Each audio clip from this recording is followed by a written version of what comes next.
Assalamualaikum warahmatullahi wabarakatuh. Selamat pagi anak-anak sekalian. Hari ini kita lanjutkan lagi pelajaran ilmu pengetahuan sosial hari Sabtu tanggal 14 Agustus tahun 2021 dengan tema organ gerak hewan dan manusia. Subtema 2, keragaman Indonesia dan persebarannya. Persebaran penduduk, suku, dan agama di Indonesia.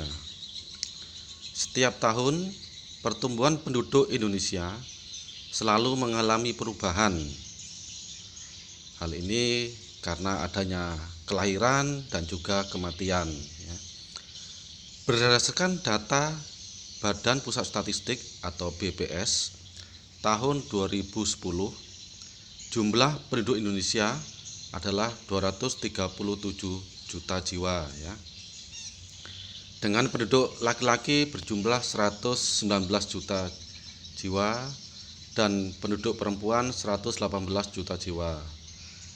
Dan data terakhir tahun 2017, jumlah penduduk Indonesia mengalami peningkatan sebanyak 261 lebih juta jiwa ya.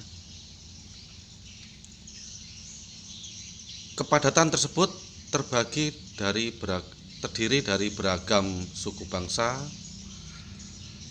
budaya, dan agama. Suku bangsa merupakan kelompok masyarakat yang hidup bersama di suatu wilayah dan memiliki ciri khas tertentu. Ciri khas tersebut berupa ragam budaya seperti bahasa daerahnya, tari tradisionalnya, senjata tradisional, pakaian adat, lagu daerah, alat musik tradisional, dan rumah adat. Tentu anak-anak sudah mengetahui bahwa tiap suku bangsa bahasa daerahnya juga berbeda-beda ya. Begitu juga pakaian adatnya juga berbeda-beda dan juga lagu daerahnya dan lain-lain ya. Kemudian persebaran suku bangsa yang ada di Indonesia itu bisa kita lihat dalam tabel berikut ya. Baik itu di Sumatera, Jawa, Bali dan Nusa Tenggara, Kalimantan, Sulawesi, Maluku, dan Papua.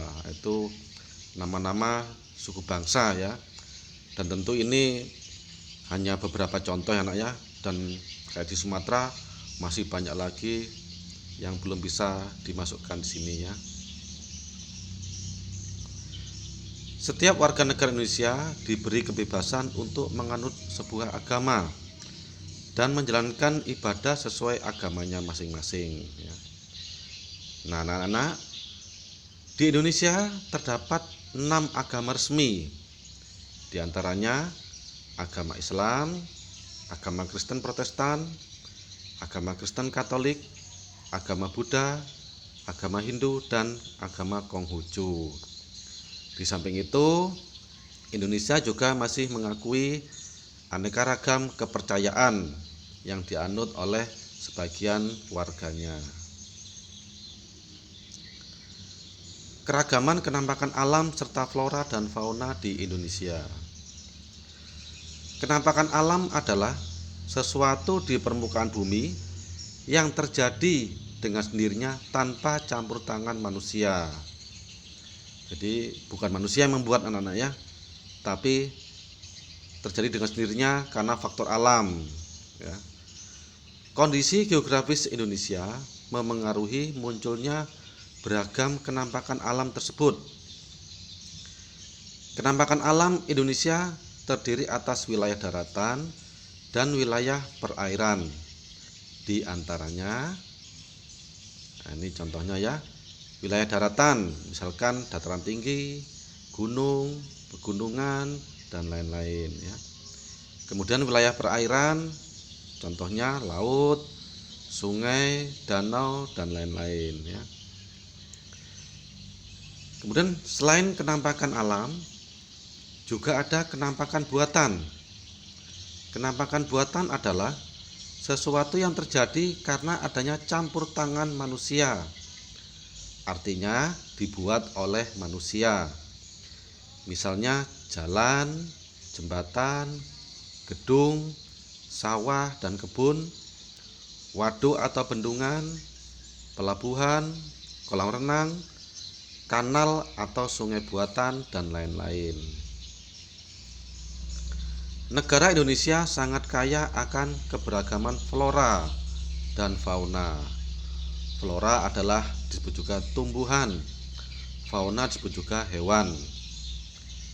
Keberagaman flora dan fauna di Indonesia dibedakan menjadi 3 corak atau tipe atau juga jenis, sama saja anak-anak ya. Ketiga corak tersebut diantaranya: 1.